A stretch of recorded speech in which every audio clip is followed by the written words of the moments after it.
এতটা দিন পেরিয়ে আজও মায়ের জন্য কাঁদি, কারণ আমার মাঝে ছিল ভীষণ মিথ্যেবাদী।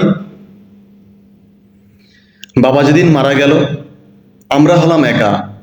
সেদিন থেকেই বাঁক নিয়েছে মায়ের কপাল রেখা। মা বলতো বাবা নাকি তারার ভিড়ে আছে, লেখাপড়া করি যদি নেমে আসবে কাছে। তারাই তারাই বাবা খুঁজি, তারার ছড়াছড়ি আমার মায়ের প্রথম মিথ্যে কথার হাতে খড়ি। পাড়াপড়শি বলল এসে, এই বয়সে আড়ি, একা একা এতটা পথ কেমনে দিবে পারি। ভালো একটা ছেলে দেখে বিয়ে করো আবার। মা বলল, ওসব শুনে ঘৃণা লাগে আমার। একা কোথায়, খোকন আছে, বিয়ের কি দরকার। ওটা ছিল আমার মায়ের চরম মিথ্যাচার। রাত্রি জাগে সেলাই মেশিন, চোখের কোণে কালি, নতুন জামাই ঘর ভরে যায়, মায়ের জামাই তালি। ঢুলু ঢুলু ঘুমের চোখে সুই ফুটে মায়ের হাতে। আমি বলি, শোও তো এবার, কি কাজ অত রাতে।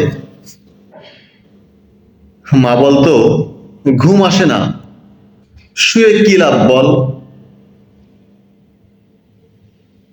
ওটা ছিল আমার মায়ের মিথ্যা কথার ছল। স্কুল থেকে নিতে আসা গাড়ি ঘোড়ার চাপে আমার জন্য দাঁড়ানো মা কড়া রোদের তাপে। ঘামে মায়ের দম ফেটে যায়, দু চোখ ভরা ঝিম। ভ্যানিটি ব্যাগ খুলে আমায় দিত আইসক্রিম।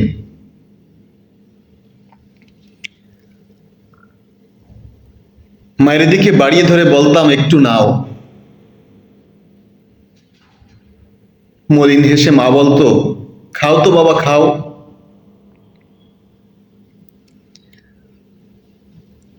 আমার আবার গলায় ব্যথা, ঠান্ডা খাওয়া মানা। ওটা ছিল আমার মায়ের নিঠুর মিথ্যেপনা। বড় হয়ে চাকুরি নিয়ে বড় শহরে আসি।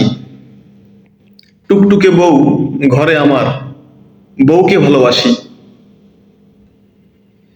পশ এলাকায় বাসা নিয়ে ডেকোরেটর ধরে সাজিয়ে নিলাম মনের মতো অত্যাধুনিক করে। মা তখনও মফস্বলে, কুশিয়ারার ঢালে, লোডশেডিং এর অন্ধকারে সন্ধ্যাবাতি জ্বালে।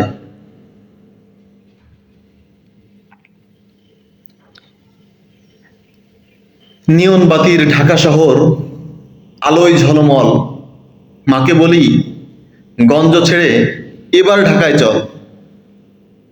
মা বলল, এই তো ভালো খোলামেলা হাওয়া, কেন আবার তোদের ওই ভিড়ের মধ্যে যাওয়া।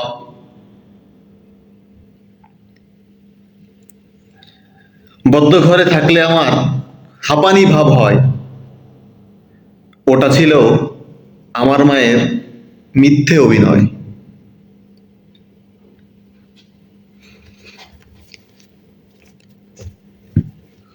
তারপর আমি আরো বড়, স্টেটসে অভিবাসী, বিশ্ব ব্যাংকের বিশেষজ্ঞ, সুনাম রাশি রাশি। দায়িত্বশীল পদে আমার কাজের অন্ত নাই। মায়ের খবর নিব এমন সময় কমই পায়। মা বিছানায় একলা পড়া, খবর এলো শেষে এমন অসুখ হয়েছে যার চিকিৎসা নেই দেশে। উড়ে গেলাম মায়ের কাছে, অনেক দূরের পথ। পায়ে পড়ে বলি মাকে, এবার ফিরাও মত। একা একা গঞ্জে পড়ে কি সুখ তোমার বলো। আমার সঙ্গে এবার তুমি আমেরিকা চলো। এসব অসুখ আমেরিকায় কোনো ব্যাপার নয়, 7 দিনের চিকিৎসাতেই সমূল নিরাময়। কষ্ট হাসি মুখে এলে বলল আমার মা, প্লেনে আমার চড়া বারণ, তুই কি জানিস না? আমার কিচ্ছু হয়নি, তেমন ভাবছিস অযথা। ওটাই ছিল আমার মায়ের শেষ মিথ্যে কথা।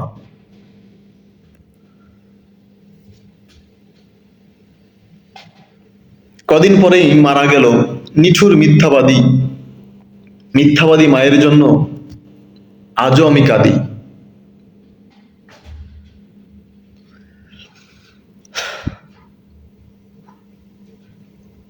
মিথ্যেবাদী মা।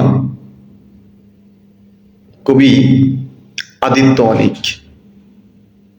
ধন্যবাদ।